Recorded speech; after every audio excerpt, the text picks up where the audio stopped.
Queridos, nós vamos dar continuação aos estudos que estamos fazendo na segunda carta de Paulo aos Coríntios, e dessa vez nós vamos do verso 5 até o verso 11 do capítulo 2, na sequência. Segundo aos Coríntios, capítulo 2, de 5 a 11.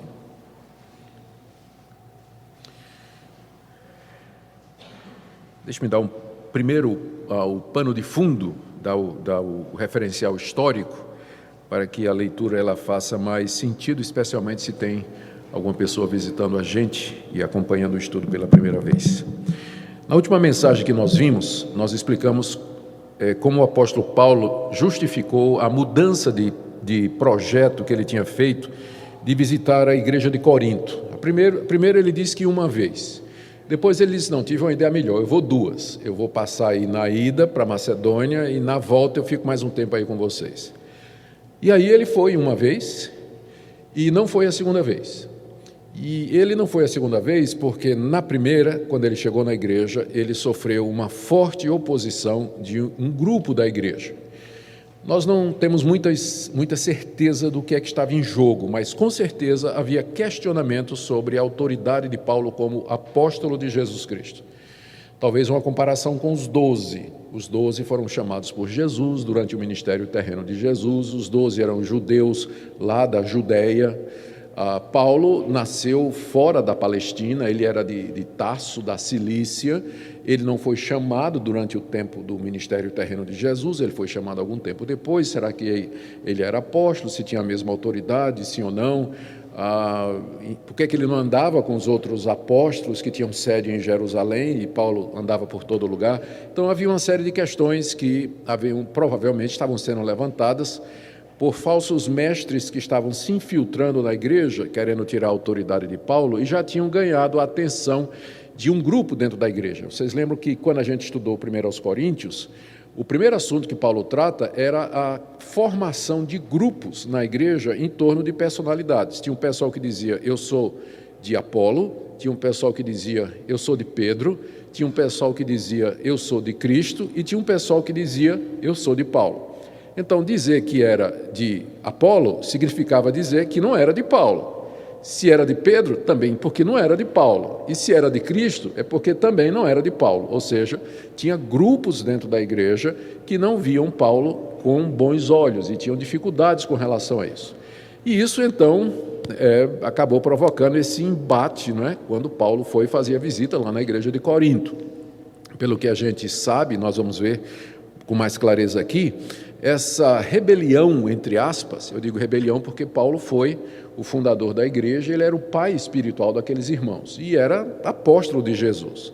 Então essa rebelião estava sendo encabeçada por uma pessoa em particular.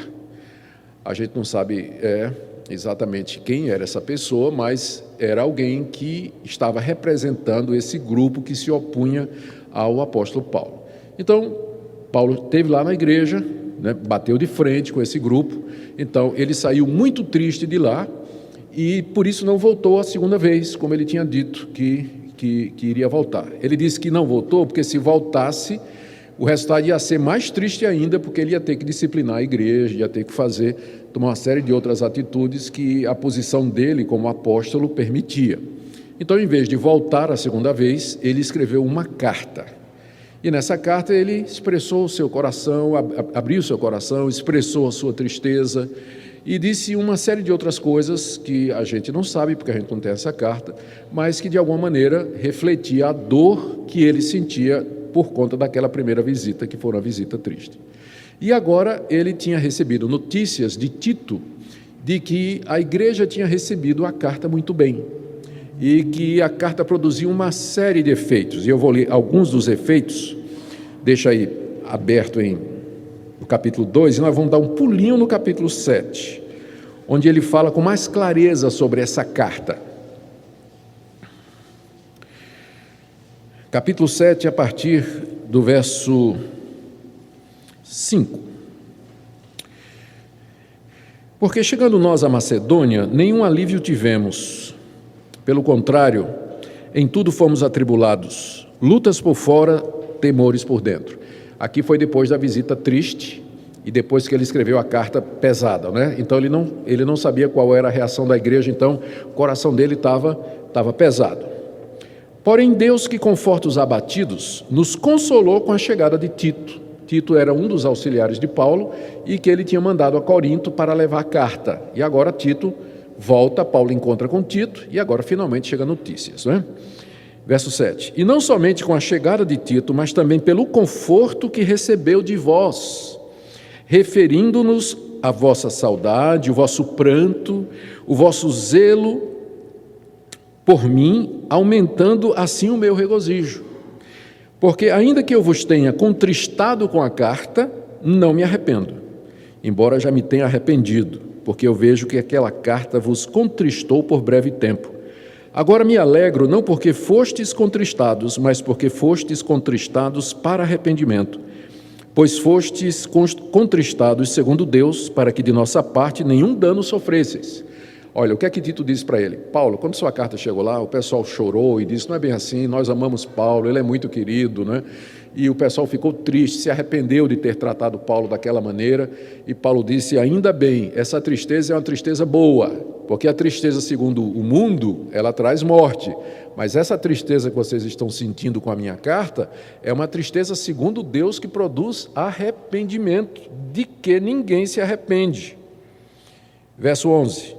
Porque quanto cuidado não produziu isso mesmo em vós, a carta, né? Quanto cuidado essa carta não produziu em vós, que segundo Deus fostes entristecidos. Que defesa, que indignação, que temor, que saudade, que zelo, que vindita. Em tudo destes prova de estardes inocentes nesse assunto. Então, né, no capítulo 7, nós vamos chegar lá, Paulo fala dos efeitos da carta. A carta foi muito bem recebida. E ele então escreveu essa outra que nós temos aqui, que nós estamos estudando, como resposta, né, para agradecer e também para cuidar de umas últimas coisas que precisavam ser colocadas em ordem. Voltando para o capítulo 2, nessa passagem do verso 5 até o verso 11, Paulo se refere a um dos bons efeitos que aquela carta produziu. Nós já vimos que a carta levou a igreja ao arrependimento. A igreja se contristou pelo que eles fizeram com Paulo. Mas aqui Paulo fala particularmente de que a igreja disciplinou aquele líder rebelde. A igreja mesmo tomou a iniciativa de pegar aquele líder rebelde e disciplinar aquele irmão. Vamos ver agora, né? Do verso 5 até o verso 11. Ora, se alguém causou tristeza, não o fez apenas a mim, mas para que eu não seja demasiadamente áspero, digo que em parte a todos vós. Basta-lhe a punição pela maioria, de modo que deveis, pelo contrário, perdoar-lhe e confortá-lo, para que não seja o mesmo consumido por excessiva tristeza. Pelo que vos rogo que confirmeis para com ele o vosso amor. E foi por isso também que vos escrevi, para ter prova de que em tudo sois obedientes. A quem perdoais alguma coisa, também eu perdoo. Porque de fato que tenho perdoado, se alguma coisa tenho perdoado, por causa de vós o fiz na presença de Cristo, para que Satanás não alcance vantagem sobre nós, pois não lhe ignoramos os desígnios. Aqui Paulo fala como a igreja deveria agora proceder com aquele irmão que foi disciplinado pela igreja por causa da rebelião dele contra o apóstolo Paulo. Esse é o tema do nosso estudo nessa noite, não é? Como tratar o irmão que foi disciplinado e que está arrependido, como a gente deve fazer. Vamos então orar, não é? Pedir que Deus nos ajude. Pai querido, nós pedimos orientação, nós sabemos que todos nós somos pecadores, estamos sujeitos a falhar, como aquele irmão que falhou na igreja de Corinto, que liderou uma rebelião contra o teu servo, o apóstolo Paulo. Nós pedimos que o Senhor nos ajude a olhar por nós mesmos, olhar pelos nossos irmãos e cuidar para que a tua igreja ande na tua paz. Ande, Senhor, em santidade, ande em sabedoria. Aplica esse estudo aos nossos corações, em nome de Jesus. Amém. Vamos então ver, em primeiro lugar, a punição que a igreja deu àquele irmão e que está aí mencionada nos versos 5 a 6. Em primeiro lugar, Paulo reconhece que aquela pessoa, de fato, havia causado muita tristeza para ele. Veja o que ele diz no verso 5. Ora, se alguém causou tristeza, não fez apenas a mim. Ele está se referindo ao fato de que, quando esteve lá, aquela pessoa, não é? Liderando a oposição, enfrentou o apóstolo Paulo de uma forma tão hostil que causou uma profunda tristeza no apóstolo Paulo. E eu imagino a tristeza que é você ser instrumento de Deus na salvação de um pagão, como foi o caso. Os coríntios eram pagãos, não conheciam a verdade, eram idólatras. Paulo chega na cidade no meio de muita dificuldade, de perseguição, ele prega o evangelho. Aqueles homens e mulheres se convertem à fé em Cristo Jesus, são filhos espirituais do apóstolo Paulo.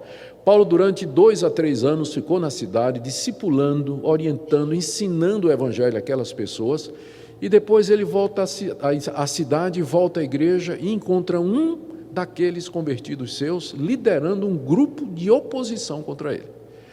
É a mesma coisa de você criar um filho e ver o filho se voltar contra você. Então, é essa tristeza que Paulo está sentindo. Ele não diz que está sentindo ódio, não está sentindo indignação. Você não vê ele dizendo assim, que caia fogo do céu, e consuma você, como a gente vê em alguns casos, pelo menos 2 vezes na história bíblica, isso aconteceu. Ao contrário, Paulo se sentiu extremamente triste. O coração de Paulo era um coração pastoral. Ele amava aquela igreja, apesar de todos os problemas, e aquilo o entristeceu profundamente. Só que ele não quer que aquilo pareça alguma coisa pessoal. Então, ele diz que essa tristeza que foi causada para ele, no fundo, acabava sendo uma tristeza para toda a igreja, não é? Não é o que diz o final do verso 5? Vou ler o verso 5 de novo. Se alguém causou tristeza, não fez apenas a mim, mas para que eu não seja demasiadamente áspero, para que não pareça de que eu estou sendo rude com essa pessoa por motivos pessoais, eu digo que, em parte, ele causou tristeza a todos vocês. Vocês todos ficaram tristes com isso, porque é um de vocês. É um de vocês que estava liderando vocês. Então a tristeza não é só para mim, vocês também deveriam ter ficado tristes e sentir essa tristeza que eu estou sentindo agora, nesse momento.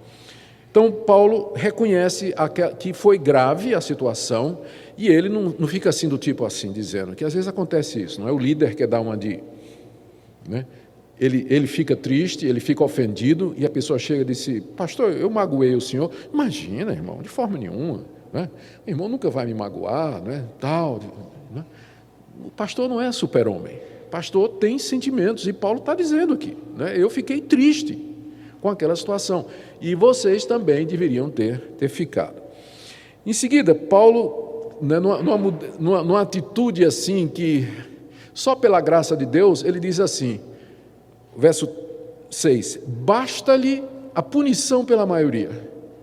Agora ficou o contrário, A igreja querendo a cabeça do cidadão, punindo o cidadão, e Paulo diz, basta, irmão, Ele me causou tristeza, mas vocês talvez tivesse gente lá querendo ir até mais longe na punição contra o cidadão, E Paulo diz, basta essa punição pela maioria. Que punição teria sido essa? A gente encontra uma dica do que poderia ter sido na primeira carta, no capítulo 5, quando Paulo estava tratando de um outro caso, de um irmão, de um membro lá da igreja de Corinto, que estava vivendo de maneira irregular. E a igreja não tinha, é curioso, àquela altura a igreja não tinha tomado nenhuma medida para disciplinar aquele irmão.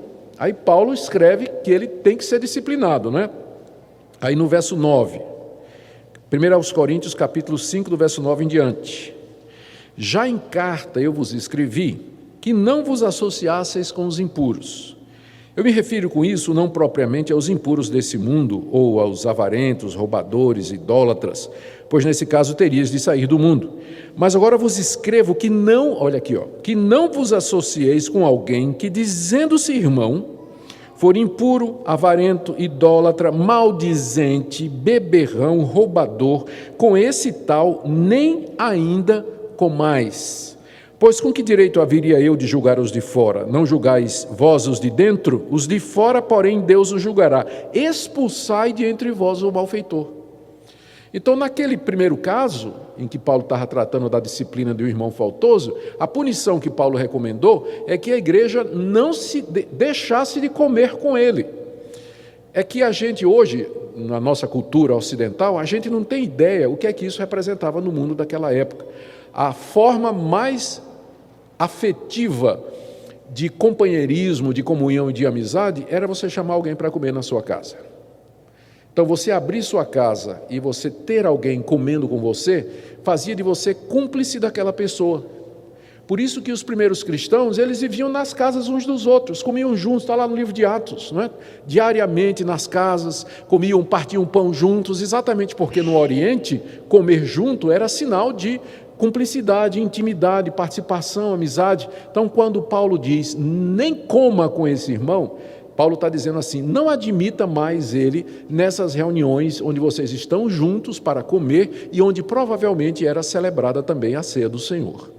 Ou seja, tira ele da comunidade. Essa é a punição, não coma, nem admite ele na casa de vocês, não é? Como diz no verso 13, expulsem de entre vocês esse malfeitor. Então, deve ter sido isso que a igreja de Corinto fez com esse cidadão aqui.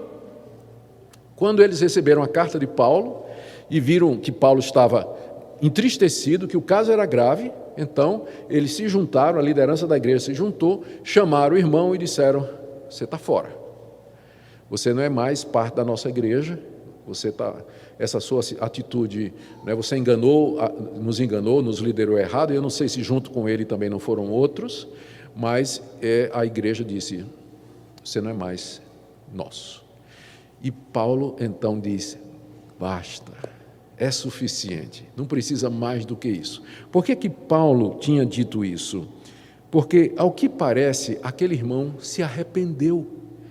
Quando ele foi excluído da comunhão da igreja, ele sentiu o erro que ele tinha feito. E agora ele é que estava triste, ele que estava aborrecido por aquilo que ele tinha feito, ele se mostrava arrependido.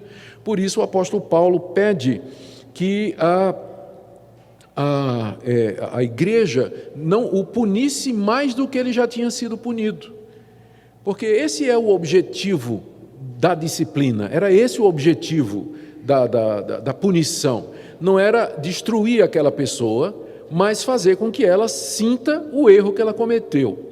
Infelizmente, nós somos de tal forma, que quando a gente erra, parece que o pecado cega o entendimento da gente.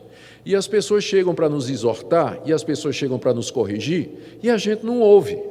A gente não quer, a gente se defende, a gente se justifica, a gente bota explicações. Por isso que, às vezes, é necessário que a igreja tome uma medida mais forte, para que a pessoa sinta o erro que ela cometeu. Ela não quer se converter, ela não quer converter, que eu falo, ela não quer se arrepender, ela não quer mudar ouvindo as palavras, então, de repente, às vezes, ela vai ter que ter uma medida mais forte, mais severa, para que ela sinta o erro e para que ela se arrependa. Como a gente, às vezes, faz com o filho, né? A gente pega um filho, fala, pelo menos na minha época era assim, hoje em dia quase ninguém mais faz isso, né? Mas meu pai falava uma vez, falava duas, na terceira já vinha a palmada, né? Já sentia a força do cinturão, e aí eu não tenho raiva do meu pai, é curioso, né? Ao contrário, né? Amei meu pai até o dia que ele morreu, nunca fui uma criança recalcada, porque apanhei, inclusive de cinturão quando era pequeno, de cinta, né? A cintada vinha e não era pequena não. Né? E eu não cresci um cara complicado, acho que não, pelo menos, né? Acho que não. Então é isso que é a disciplina da igreja. Quando o irmão que erra, ele não quer se corrigir com palavras, então a igreja tem que usar uma medida mais extrema para que ele sinta o erro, mas o alvo é o mesmo alvo que o pai tem quando ele faz isso com o filho, é para o bem do filho, é para corrigir o filho.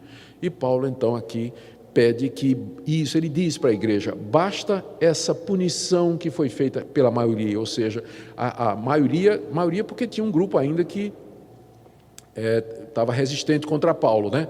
Mas a maioria da igreja tinha entendido e tinha dito, não, nós não queremos mais comunhão com você por conta do que você havia cometido. E Paulo considerava que isso era suficiente. Segunda coisa, isso é o primeiro ponto, né? A punição do rebelde, está aí do verso 5 a 6. E aqui do verso 7 a 8, a gente vê Paulo pedindo que a igreja, não é que somente pare, mas a igreja restaure o cidadão. Você faria isso? Imagina, você é líder de uma comunidade e tem uma pessoa que se levanta, que lidera um grupo contrário a você. e você ganha a guerra, entre aspas, porque a maioria resolve punir aquele cidadão. E o que é que você faz? Não é? O que é que geralmente as pessoas fazem? As pessoas fazem, dizem, olha, né, essa cidade é muito pequena para nós dois, né? Então não cabe dois aqui, 2 estrelas não podem brilhar no mesmo lugar. Então você pegue seu grupo e vai embora.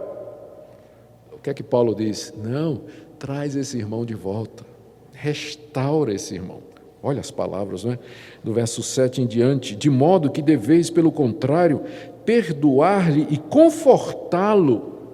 Vocês devem perdoar, porque pelo jeito, né, parece que tinha alguns irmãos lá na igreja que tinham ficado tão furioso com esse líder que não queria perdoar o que ele tinha feito com o apóstolo Paulo. Por isso que Paulo diz, basta, meus irmãos, vocês devem, na verdade, perdoar e confortar esse irmão, do tipo assim, meu irmão, você já se arrependeu, você está tudo bem, você está perdoado, sua culpa já foi apagada por Deus, porque você já se humilhou e se quebrantou diante de Deus, não é? Você é um de nós, a igreja é imperfeita, a igreja é feita de gente que erra, não é? Nós poderia ter sido comigo, poderia ter sido com qualquer pessoa, então venha, você é um dos nossos, não se sinta mais excluído, mas você está de volta à comunhão, vamos jantar lá em casa, venha, vamos comer lá em casa, minha mulher vai preparar lá uma comida, e nós vamos chamar os irmãos, e nós vamos comemorar que você está de volta. Então é isso que Paulo está dizendo para a igreja fazer, para restaurar aquele ofensor que havia causado tanta tristeza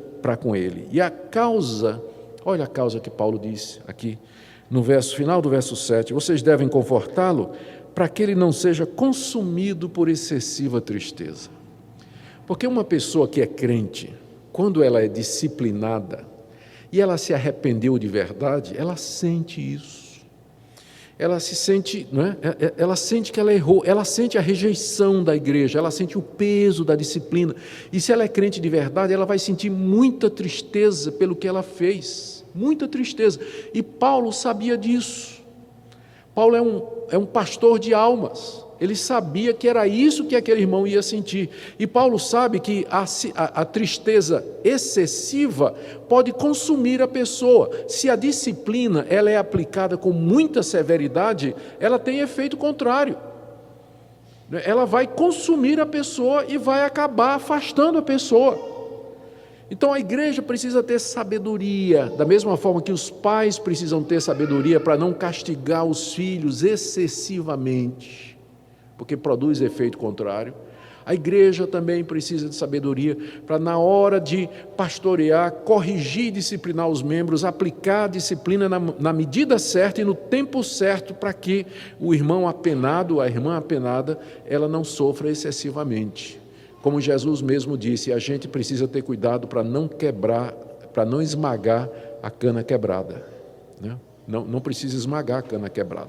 O irmão já tinha sido excluído, estava triste pelo que aconteceu, ainda tinha gente querendo pisar em cima, né? Vamos botar no Facebook a foto dele, dizendo rebelde, né? Tinha gente querendo fazer isso. Eu falei assim, não, meus irmãos, basta, vamos trazer o irmão de volta, para que ele não seja consumido. A primeira razão é essa, né? Paulo está pensando nele, para que ele não seja consumido por excessiva tristeza. A segunda razão que Paulo dá para que a igreja faça isso, é que ele já havia perdoado aquele irmão também.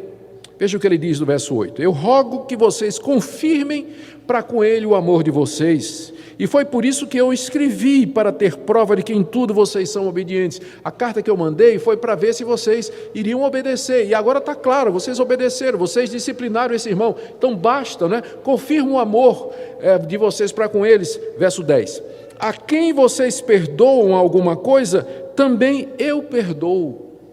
Eu que fui o ofendido, né? Quem foi ofendido foi Paulo. Paulo diz, eu perdoo esse irmão, então vocês também têm que perdoar. Se vocês perdoam ele, eu também já tenho perdoado. Por isso vocês têm que trazê-lo de volta, vocês têm que reconhecer ou mostrar para eles o amor que vocês têm por ele. Ele diz aqui, não é? Se de fato o que tenho perdoado, se alguma coisa tenho perdoado, eu perdoo, final do verso 10, por causa de vocês na presença de Cristo. Então, na presença de Cristo, por causa de vocês, eu perdoo esse irmão. Por isso, vocês têm que trazer eles de volta à comunhão da igreja. Meus irmãos, essa atitude de Paulo é uma atitude extraordinária, não é? De perdão, de reconciliação contra alguém que nos ofende, alguém que nos magoa, alguém que deturpa, porque essa pessoa causou uma grande tristeza ao apóstolo Paulo. E agora Paulo está na situação contrária. Paulo não quer agora que ele fique triste, né, aquela pessoa. Por isso a disciplina deveria ser tirada e o irmão deveria ser trazido de volta à comunhão da igreja. A igreja tem que aprender a disciplinar e ela tem que aprender a restaurar. Porque às vezes a igreja é boa para disciplinar, mas para restaurar não é. Essa é a razão pela qual muita gente que é disciplinada numa igreja, ela simplesmente vai embora. Ela não consegue ficar, porque ela sente os olhares, as indiretas, né? Às vezes é um exagero, né? A pessoa está vendo o que não existe, mas a pessoa se sente consumida de tristeza. Então, a igreja tem que ser uma comunidade que zela pela vida espiritual, a ponto de disciplinar os seus membros, mas tem que ser uma comunidade também que restaura os membros arrependidos, e que os traz de volta, e que os perdoa, como o apóstolo Paulo está dando o exemplo aqui. A terceira razão que Paulo dá para que o irmão seja restaurado, vamos lembrar as duas primeiras. A primeira está aí no verso 7, Paulo diz: restaura o irmão para que ele não seja consumido de excessiva tristeza, basta a punição. Segundo, vocês têm que perdoar porque eu também já perdoei. E terceiro está no verso 11, olha a terceira razão, vocês têm que restaurar esse irmão para que Satanás não alcance vantagem sobre nós, pois não lhe ignoramos os desígnios. Para que Satanás não alcance vantagem entre nós. O que é que Paulo quer dizer com isso? Paulo quer dizer com isso que o diabo usa o erro da igreja para destruir a igreja. É uma vantagem que a gente dá ao diabo quando a gente usa a disciplina da igreja de forma errada. Quando a disciplina da igreja é usada para punir, como castigo, para destruir, e não para restaurar, e não para encorajar, e não para corrigir, então o diabo usa isso. Porque uma pessoa que foi injustiçada ou foi apenada da forma errada, ela vai sentir revolta, ela vai sentir tristeza. E um crente revoltado e amargurado é usado pelo diabo. É muito usado pelo diabo. Uma pessoa que se sente injustiçada, não é? E assim, revoltada pelo que fizeram com ela vai ser usada pelo diabo para maledicência, espalhar boataria, espalhar insatisfação, espalhar crítica e uma série de coisas, e o diabo usa isso. Então Paulo sabia que o diabo está à espreita.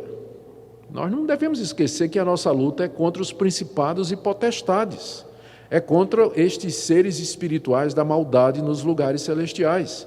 E que nesse exato momento em que nós estamos aqui, estudando a palavra de Deus, Satanás ou seus emissários estão aqui.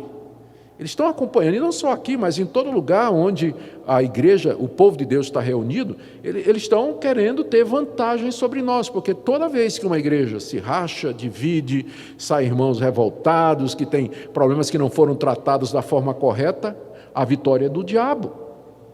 Então, Paulo diz, nós não ignoramos os desígnios de Satanás, nós sabemos quem é o diabo e sabemos o que é que ele quer destruir a igreja, ele quer acabar a união dos crentes, quer atacar a comunidade, e vocês não podem dar uma brecha, não podem dar um pau para o diabo bater em nós, e é o que vai acontecer se vocês não perdoarem. A falta de perdão a esse irmão vai dar uma arma para o diabo, E, meus irmãos, não tem nada que cause mais confusão, eu falo como pastor. O que é mais difícil para você administrar numa igreja é exatamente essa falta de perdão entre membros. Membros que tem um tem problema contra o outro, tem suspeita contra o outro. Aí não vai resolver, não vai falar, como Jesus disse em Mateus 18, se teu irmão pecar contra ti, vai tratar entre ti e ele só. A pessoa, em vez de resolver o problema, já vai falar para outro. né? Vai dizer para o outro, que vai dizer para o outro, e vai dizer para o outro, e aí isso se espalha pela igreja, a insatisfação, a maledicência, o olhar de banda, né? O desprezo e tudo mais, e aí você tenta, como pastor, resolver o problema, você não sabe nem por onde começar, não sabe nem quem começou, não tem nem um fio, sabe um novelo, que você tenta achar o fio da meada, a pontinha para você começar a puxar, né? E para saber como resolve, você não acha às vezes, porque a coisa já rodou, já andou. E o diabo, então, usa isso para acabar a comunhão da igreja. No domingo está todo mundo lá sentadinho, participando do culto, mas não tem comunhão, não tem mais aquela liberdade no espírito, aquele amor entre os irmãos. Isso tudo já foi exatamente pela falta de perdão, falta de restauração, falta de comunhão e de resolver os problemas. O que é que a gente aprende com essa passagem extraordinária dessa segunda carta? Eu anotei aqui 4 coisas. Primeiro, a necessidade de disciplinar os membros faltosos. É preciso fazer isso. Infelizmente, hoje, tem igreja que não tem nem rol de membro. Né? Ela não tem nem rol de membro. Os pastores não sabem quem são os membros da igreja, não tem a relação, não tem disciplina. As igrejas não querem nem saber se as pessoas estão vivendo uma vida santa e uma vida reta, né? O que importa é que ela esteja no domingo e contribua com o dízimo, pronto, né? O que é que ela faz durante a semana? A igreja não está nem aí. Então isso está errado, porque a disciplina, o pastoreio faz parte, é uma das marcas da verdadeira igreja. A igreja zela pela vida espiritual dos seus membros.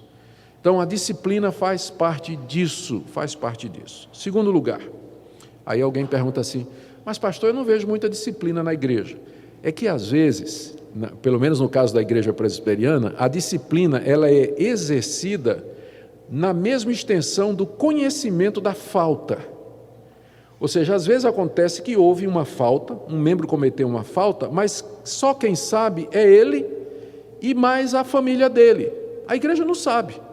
Então aquilo é tratado naquela proporção. A gente não traz para o conhecimento, olha, fulano de tal, né, foi apanhado vendo pornografia. Imagina, né? A mulher pegou ele assistindo filme pornográfico. Só quem sabia disso era ele e a mulher. Aí vem para a igreja para anunciar, ele está suspenso da comunhão por conta disso? Né? Quer dizer, é isso que a gente vai fazer? Claro que não. Ele vai ser disciplinado, mas em particular. Porque se você der divulgação, é pior. Não é pior? Então, é por isso que muitas vezes, agora, quando é público, quando a falta é pública e é do conhecimento da igreja, aí a disciplina tem que ser pública. Tem que ser dada uma explicação, não só para a igreja, mas também para a sociedade, né, de que a igreja não concorda com aquele tipo de atitude, aquele tipo de posicionamento. Mas a disciplina, ela é preciso que ela seja exercida para o bem da igreja e do membro faltoso. Segunda coisa que a gente aprende aqui, é que o alvo da disciplina é restaurar a pessoa. Não é simplesmente se livrar de alguém que é incômodo. Porque às vezes pastores usam, né, e conselhos usam a disciplina para se livrar de gente que é uma pedra no sapato. Tira ele da igreja para ver se a gente tem alguma paz. Não é? Às vezes tem gente que é pedra no sapato mesmo, né, e é um espinho na carne mesmo. Mas a disciplina não pode ser usada para isso, né? Não pode ser usada como uma desculpa para fazer isso. O alvo da disciplina é sempre restaurar a pessoa, fazer com que ela sinta o seu erro, que ela se arrependa e que ela restaure a sua comunhão com a igreja. Terceiro, que a gente aprende aqui, a necessidade da igreja ser uma comunidade restauradora, que a gente aprenda a perdoar, que a gente receba os irmãos faltosos. Às vezes a pessoa cometeu um erro e ela fica marcada na igreja. Ninguém quer mais nada, o pessoal se distancia, mesmo que a pessoa se arrependeu, mesmo que a pessoa foi disciplinada, que ela pediu perdão, que ela foi restaurada publicamente, mas os membros ficam, né? Então, a gente tem que lembrar que podia acontecer conosco, podia acontecer comigo, podia acontecer com vocês. Nós somos uma comunidade de pecadores, justificados e perdoados, é verdade, mas ainda pecadores. Então, nós temos que aprender a nos condoer com o erro dos irmãos e perdoar os irmãos que estão arrependidos e recebê-los de volta ao nosso convívio, uma vez que a situação toda foi resolvida. Quarta lição que esse texto nos ensina é que o diabo usa o pecado dos crentes para obter os seus propósitos. Tanto o pecado da rebelião, como o pecado da disciplina excessiva, como o pecado de não perdoar a pessoa arrependida e recebê-la de volta à igreja. Eu termino com 2 perguntas. Será que você, essa noite, Deus não está trazendo à sua memória alguém que você precisa perdoar de verdade?